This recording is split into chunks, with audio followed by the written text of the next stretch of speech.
Do you ever feel like your art business is constantly asking for more? More time, more content, more energy than you actually have to give?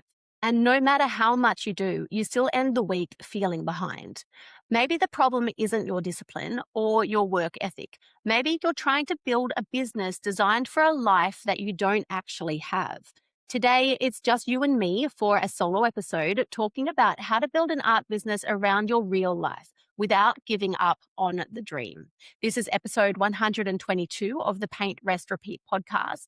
You can find all the relevant links and the show notes over at permissiontopaint.co blog build an art business. Welcome to Paint, Rest, Repeat, the podcast for artists who are ready to ditch the overwhelm, follow their passion, and build a thriving art life on their own terms. I'm Ros, an Aussie artist, mum of two, and creative business coach who knows exactly how wild, wonderful, and wobbly the artist journey can be, because I've lived it. I left behind a safe teaching career to follow my heart into art, and now my work hangs in galleries and major art fairs across Australia. After years of coaching, I'm passionate about helping you ditch the starving artist myth, stick it to the naysayers, and design a creative life that truly lights you up. So if you're ready for real talk, practical tips, and heartfelt encouragement, you found your podcast. Hit follow and let's dive in.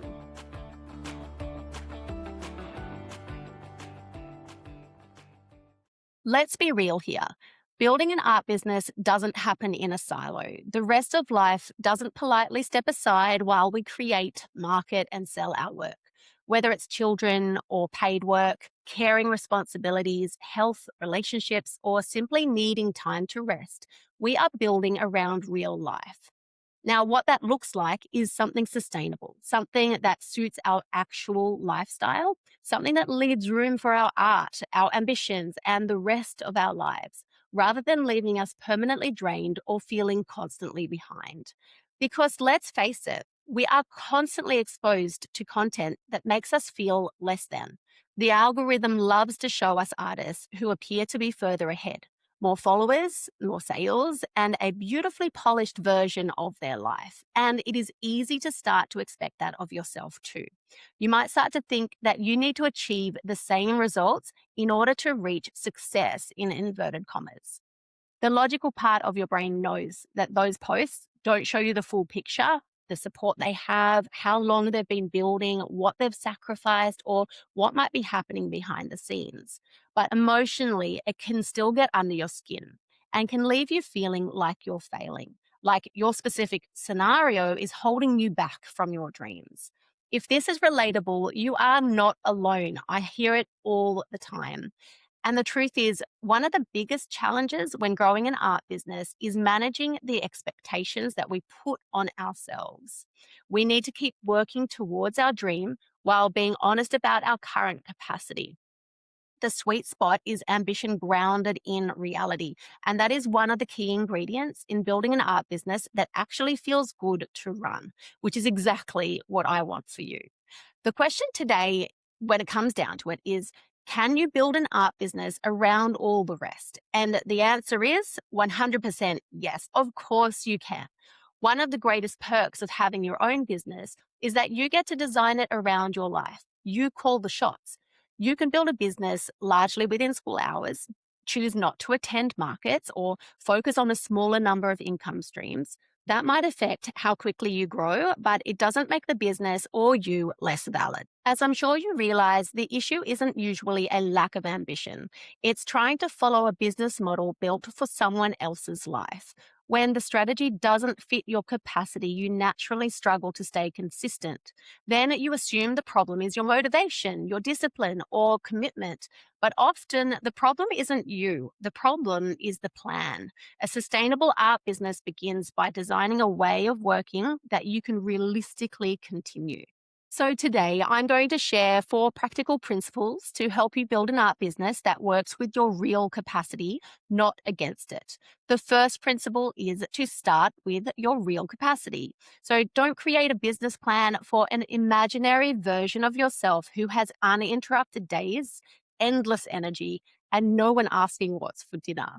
You can ask yourself a few questions like, how much time do I genuinely have to spend on my art business? When is my energy strongest?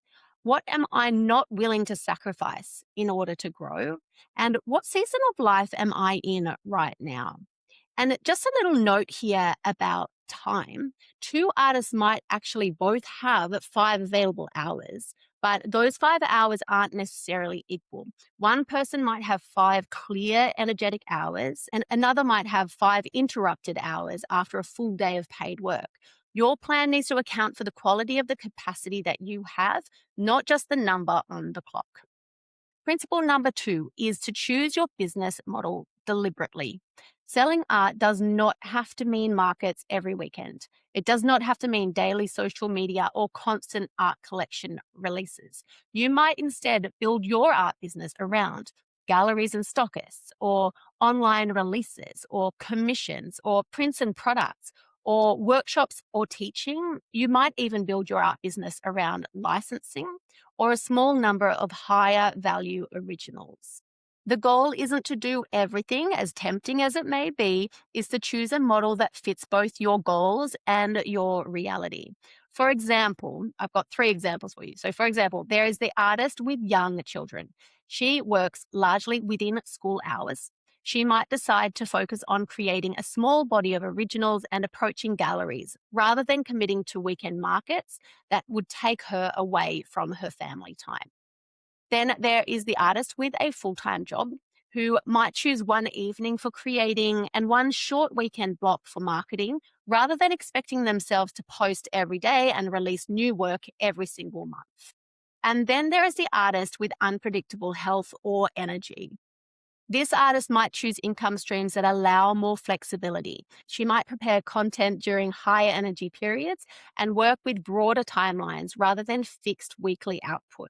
No model here is better. The question is which model truly actually works for you. It's really important here to realize as well that choosing a business model also means accepting the trade offs. If you don't want to spend weekends at markets, you may need to build visibility in another way. If you only want to release work twice a year, you may need to build in other income streams between releases. If you don't want to use social media regularly, for instance, you might place more emphasis on galleries, email, networking, or in person opportunities. You are completely allowed, of course, to reject a strategy. That's fine, but you still need to have a strategy in place. Principle number 3 is to solve the biggest hurdle, not every single hurdle.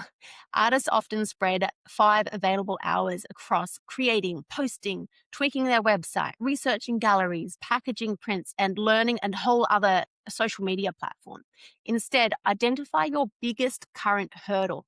Is it that you don't have enough finished work? Is it that you don't have enough people seeing your work? Is it that you are avoiding sales conversations? Or is it that there is no simple way for your art admirers to buy? I actually often see artists respond to slow sales by making more artwork. Creating can feel really familiar and productive, so it becomes the default response. But if they already have 30 finished pieces sitting in a spare room, creating another 5 may not be the move that changes anything. Their next move may instead be photographing the work or adding it to their website or contacting a stockist or following up with someone who has previously expressed interest in their work.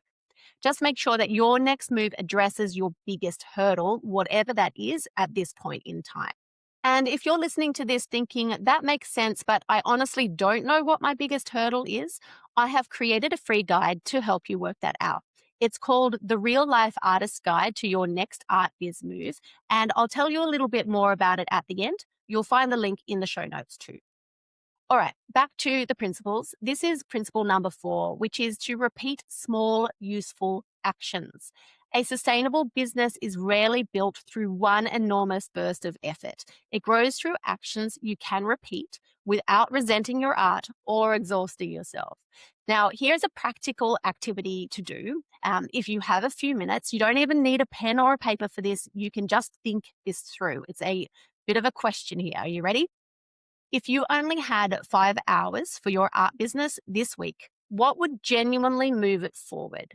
Not what would make you feel busy and productive, but what would help you to finish work, to increase your visibility, to deepen a connection, or create an opportunity for you to sell your work. Choose one thing, not all four. The point I'm trying to make today is that you don't need to fit your life around somebody else's version of an art business. You get to build an art business that fits your life, and progress comes from choosing the right next step again and again, not trying to do everything all at once. Sustainable does not mean unambitious, it means building in a way that you can keep going. And if you want to move your art business forward, but you're building it around real life, children, work, caring roles, health limitations, busy seasons, or simply limited pockets of time, I have created something for you. It is called the Real Life Artist's Guide to Your Next Art Biz Move. And it is a free, practical 16-page guide designed to help you cut through the overwhelm and decide what matters most in your art business right now. It includes a focus area finder, a simple 5-hour action path, and a printable Art Biz Move card to help you turn that decision into practical action. There's no enormous business plan. There is no 47-step strategy or hustle culture guilt spiral. This is just a calm, realistic way to choose your next move and to follow it through. You can download it for free through the link in the show notes or head to permissiontopaint.co/art-business-guide. And that's it for this episode. I am so glad we could share this time together. I'm Ros Gervay, and I'll catch you in the next episode.